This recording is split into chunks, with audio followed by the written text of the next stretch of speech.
বাছাই করা গুরুত্বপূর্ণ খবর নিয়ে হাজির বিবি নিউজ। হুমায়ুনের বাবরি মসজিদ তৈরির অনুদান জমা পড়ছে অন্য অ্যাকাউন্টে, নকল কিউআর কোড বানানোর অভিযোগ। ১৪ বছর পর আবার কলকাতায় মেসি, 12.5 ঘণ্টার সফরে ফুটবলের রাজপুত্রের সঙ্গে দাদা দিদি বাদশা। নির্বাচন বাতিলের দাবিতে এবার রাজপথে হাসিনার আওয়ামী লীগ, ঢাকাগামী সড়ক আটকে মশাল মিছিল। নেপালের মতোই জেনজি বিদ্রোহ পাকিস্তানে, আতঙ্কিত সরকার রাশ টানছে সোশ্যাল মিডিয়ায়, বিদ্রোহের স্পষ্ট ইঙ্গিত পাচ্ছেন শাহবাজরা। সাহস থাকলে ভোটের আগে বাংলায় দাঁড়িয়ে বলুন, দেশভাগের জন্য দায়ী রবীন্দ্রনাথ ঠাকুর। ক্ষমতায় কললে টার্গেট করুন কবিগুরুকে। সিগারেট নিয়ে বিতর্কের মধ্যে সংসদ চত্বরে ধূমপান আরেক তৃণমূল সাংসদের, ঘিরে ধরল বিজেপি, জবাবে দূষণ। আগুন কখনো নেভেনি, অবসর ভেঙে কুস্তিতে ফিরলেন ভিনেশ, লস অ্যাঞ্জেলেস অলিম্পিক্সে খেলতে চান।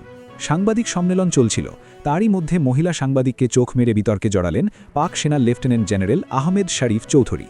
পাকিস্তানের জেনে দুর্ব্যবহারের শিকার ইমরান, রেহাই নেই স্ত্রী বুশরারও, অভিযোগ পাক প্রদেশের মুখ্যমন্ত্রীর।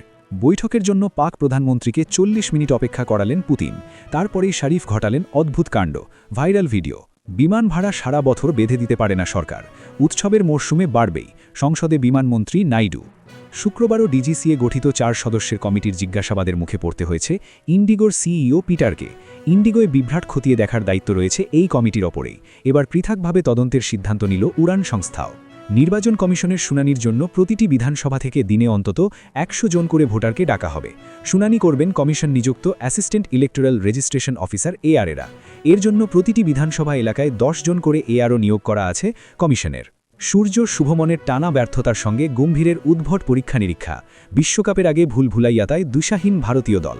বৈভব ১৭৭, ভারতের ছোটরা ৪৩৩, একগুচ্ছ নজির গড়ে আমির শাহীকে ২৩৪ রানে হারালেন আয়ুষেরা।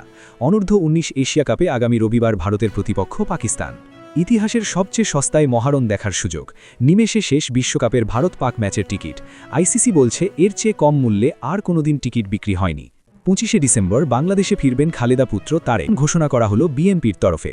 বাংলা জুড়ে কাঁপাবে শীতের স্পেল, কত ডিগ্রিতে নামবে তাপমাত্রা, কি হতে চলেছে কলকাতায়।